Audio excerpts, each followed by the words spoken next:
আসসালামু আলাইকুম স্যার।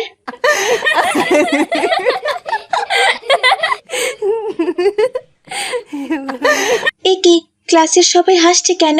আমি কি এমন করেছি? আমি তো স্যারকে সালামি দিয়েছি। এই মেয়ে, তুমি কলেজে নতুন ভর্তি হয়েছো নাকি? আর তোমার ড্রেসের এই অবস্থা কেন? আবার দেখছি হিজাব পরে মুখ ঢেকে কলেজে এসেছো, আবার দাঁড়িয়ে আমাকে সালাম দিচ্ছ। আমি কি তোমার কাছে সালাম চেয়েছি? কি বলছেন স্যার? আমি সালাম দিয়ে কি ভুল করলাম? সালামের অর্থ হচ্ছে আপনার উপর শান্তি বর্ষিত হোক। আমি তো আপনার মঙ্গলই কামনা করেছি। তাহলে এখানে ভুল কোথায় স্যার? আমার মঙ্গল কামনা করার তোমার দরকার নেই। আমার ভালো আমি বুঝে নিব। তোমার যেটা কাজ তুমি সেটা করো। আর শোনো, কাল থেকে এমন পোশাক পরে আর কলেজে আসবে না, মডার্ন ড্রেস পরে আসবে, ঠিক আছে? স্যারের এমন কথা শুনে রাদিয়ার মন খুব খারাপ হয়ে গেল আর সে বসে পড়ল। স্যার ক্লাস শেষ করে সেখান থেকে চলে গেল। স্যার চলে যাওয়ার পর কামিনী নামের একটি মেয়ে সে রাদিয়াকে বলল, hello, my name is Kamini. What is your name? আমার নাম রাদিয়া। তোমার নামটা কিন্তু সুন্দর রাদিয়া, তবে তুমি এত খ্যাত কেন? তোমাকে দেখে তো ভদ্র ঘরের মেয়েই মনে হচ্ছে। তাহলে নিজের চেহারাটা এমন বোরকার মধ্যে আবৃত করে রেখেছো কেন? তুমি কলেজে পড়ো? এখন তো একটু নিজের স্বাধীনতা থাকা দরকার। খুলে ফেলো বোরকা। কাল থেকে স্যার যেমনটা বলেছে সেভাবেই কলেজে আসবে, কেমন? আর তা না হলে সবাই তোমাকে দেখে হাসাহাসি করবে, তখন তোমার ভালো লাগবে না। তাই তোমাকে সাবধান করে দিলাম। এই তুমি কি বলছো বোন? পর্দা করা তো ফরজ কাজ। আমি আল্লাহর ফরজ বিধান অমান্য করতে পারবো না। প্রয়োজনে আমি কলেজ পড়াই ছেড়ে দিব, তবু আমি পর্দা করা ছাড়তে পারবো না। পর্দা করা ছেড়ে দিলে নারীর কোনো দাম থাকে না, তখন সেই নারীর অনেক বড় ক্ষতি হয়ে যায়। তোমাকে আমার বলার ছিল বললাম, এখন তুমি যেটা ভালো মনে করবে সেটাই করো। তবে আমরা যে পর্দা করছি না, কই আমাদের তো কোনো ক্ষতি হচ্ছে না। ক্ষতি হবে বোন, দেখবে একদিন তোমাদের খুব বড় ক্ষতি হয়ে যাবে। আল্লাহর বিধান অমান্য করলে আল্লাহ সহজে শাস্তি দিতে চান না, কারণ আল্লাহ তার বান্দাকে ভালো হওয়ার সুযোগ দেন, তওবা করার সুযোগ দেন।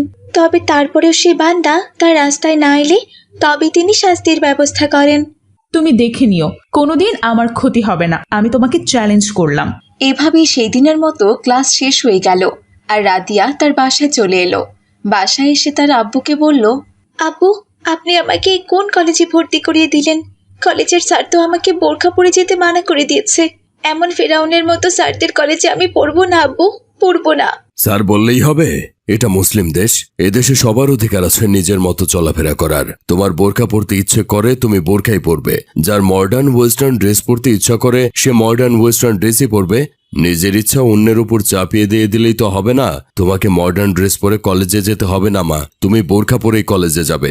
এরপরেও যদি বোরকা পরে কলেজে যেতে না দেয় তাহলে কলেজে যাওয়ারই দরকার নেই, তুমি বাসাতেই পড়বে। তবে হাল ছাড়া যাবে না মা, আল্লাহর রাস্তায় চললে এমন ছোটখাটো বিপদ আসবেই, আর সব বিপদ থেকে আল্লাহই আমাদের সাহায্য করবে। এভাবে রাদিয়া প্রতিদিন বোরখা পরেই কলেজে যেত।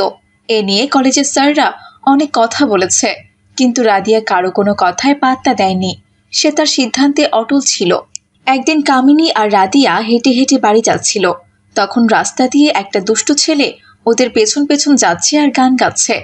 চুমকি চলেছে একা পথে, সঙ্গী হলে দোষ কি তাতে, রাগ করো না সুন্দরী গো, রাগলে তোমায় লাগে আরো ভালো। এই চুমকি চলেছে একা পথে, সঙ্গী হলে দোষ কি তাতে। কি ব্যাপার? কে আপনি? আমাদের পেছন পেছন এরকম গান গাইতে গাইতে আসছেন কেন? আপনার কি পারিবারিক শিক্ষার অভাব আছে নাকি? হ্যাঁ, এই গাইয়া মেয়েটা কি বলে এসব? আমি কি তোর পেছনে পেছনে গান গাইতে গাইতে যাচ্ছি? ক্ষেত মেয়ে কোথাকার, বোরকা পরে নিজেকে একদম ভূতনি বানিয়ে রেখেছে। আমি তোর পেছনে যাচ্ছি না, আমি তো যাচ্ছি ওই সুন্দরী ললনার পেছনে। দেখ ওকে, কি সুন্দর একটা মেয়ে, ওকে দেখেই আমার মনের মধ্যে প্রেমের ঘন্টি বেজে গেছে।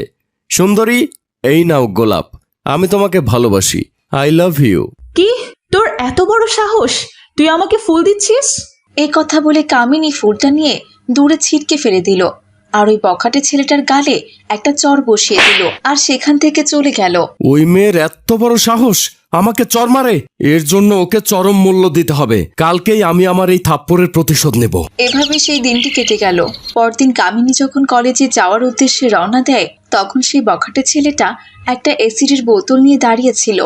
কামিনী সেখানে আসতেই অ্যাসিডের বোতল খুলে কামিনীর দিকে ছুরি মারল, কিন্তু অ্যাসিডে তার পুরো শরীরই ঝলসে গেছে। তাকে আর কোনোভাবেই বাঁচানো গেল না।